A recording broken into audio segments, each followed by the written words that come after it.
তো আলহামদুলিল্লাহ আপনারা দেখতে পাচ্ছেন যে একটি গরু। তো আমি কিছু গরু নিয়ে এসেছিলাম এই কুরবানিকে উপলক্ষ করে বিক্রি করার জন্য। তো শেষ গরু ছিল এইটা, শেষ গরুটা বিক্রি হয়ে গেল।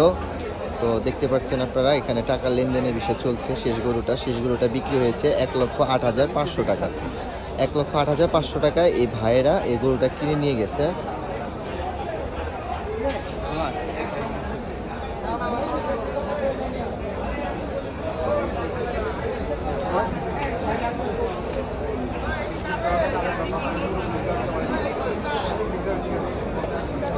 তো প্রায় এই জায়গা সবটাই ফাঁকা, মাশাআল্লাহ বিক্রি হয়েছে, সব গরু বিক্রি হয়েছে।